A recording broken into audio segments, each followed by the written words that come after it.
Bay Ridge. Welcome to another edition of After Hours. This week I want us to talk a little bit about the question of being heavenly minded. Should we be a people who are heavenly minded? Sunday I was trying to stir up a hunger for us for our eternal home. I was talking about the life of C.S. Lewis and his quest for joy and how he had had the struggle between his rational side and his more imaginative side. And I was hoping in that teaching, my real point was to kind of stir up a hunger for us for the real world for which we were created. But of course, when you do that, there are some people who have a complaint against Christianity and they say, look, here's the problem with Christianity. People become so heavenly minded, they're no earthly good. They're focused on eternity, and it means they're not paying any attention to what's going on right now.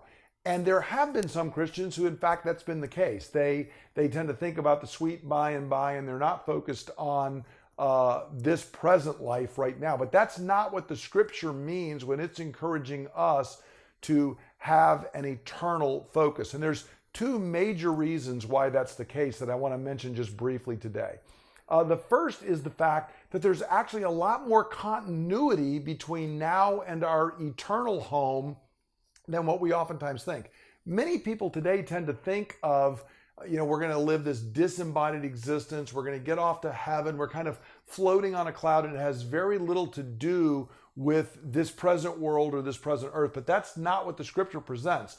For example, if you just noticed in Revelation 21, verse 1, which was part of our text on Sunday, it's not only that it talks about going to heaven, it says that there's a new heavens and a new earth. It's not just heaven. There, in fact, is a residing upon the earth. And in fact, the New Jerusalem, the bride of the Lamb, which is the church, is pictured as coming down to earth. So there is a continuity in our present existence and our future existence because it is a new, renewed earth. Secondly, the picture we get not only in Revelation, but throughout the Scripture is not that of a disembodied spirit, but rather that our present body is going to be raised and glorified. It will certainly be different. There will be discontinuity from our present existence, but it will be the same body. All of the resurrection appearances of Jesus are careful to point out that it was his same body that was buried, that was raised. The Apostle Paul in 1 Corinthians 15 goes to great lengths because this was unpopular in the Greco-Roman Empire. What all the philosophies of the day were looking forward to is getting out of this body. So they thought, why would you want a resurrected body? But Paul said, that's our hope, that this body that we live in now will die, it will decay, but God will raise this body up and we will dwell in it forever. So again, there is great continuity. Thirdly, if you notice, there is actually a lot of descriptions of our future home include eating and drinking. The wedding supper of the Lamb that we talked a little bit about in Revelation 21 and 22 on Sunday, it's a supper. In Isaiah chapter 26, it talks about a great feast that's going to be there. The picture is one of fellowship and a real embodied existence. So there is, again, continuity with our present world. So we don't have to just say, well, I'm thinking about that, and it has no relation to now. And finally, it's the consummation of everything we long for, not something completely different than what we know or what we long for now. The things that we long for now are meant to be signposts and pointers, and we can't notice a signpost if we're not engaged in the world now. So that's one reason there is much more continuity, so we can have an eternal focus but still be engaged in our present world.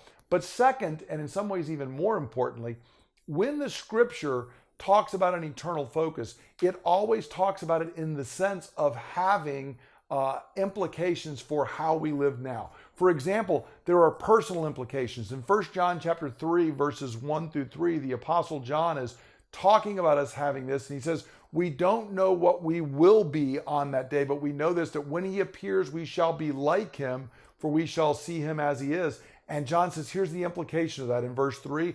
Everyone who has this hope, everyone who's looking forward to the return of Christ when we will be changed, purifies himself now. If you have that hope, it leads to personal holiness now. So quite unlike being no earthly good, it changes the very way we live. But secondly, there is our sense of calling. Every one of us have a calling from God, not just people who work for the church or missionaries. Every Christian has a calling from God, and every one of us on Judgment Day are going to be rewarded for how we fulfilled that calling. So if you are a mother, if you are a businesswoman or a businessman, if you are a doctor, if you are a politician, whatever you are, on that day there's going to be rewards for what we do now. So living with eternity in mind, living looking forward to Judgment Day, rather than making us no earthly good, propels us into our very callings now. And then finally, it has us doing something that is of great earthly good, which is evangelism. We recognize we were created for an eternity with God. And that should propel you and me to talk to our neighbors, our friends, our family members, even just people that we may run into where God opens the door for conversation, that we are talking to them because they are created with that same hunger for a future home, a home where righteousness dwells rather than this broken and fallen world. And so it should propel us into evangelism now. So I want to encourage us, we need not worry about becoming so heavenly minded that we're no earthly good. Anybody who would be in that position isn't actually focusing on our hope and our calling in eternity. They're focused on a distortion of that. So I encourage you to be thinking about that. Look for ways to have God stir up that hope and that vision and that desire for where we are going. I hope you have a great week. I look forward to gathering for worship later on this week. God bless.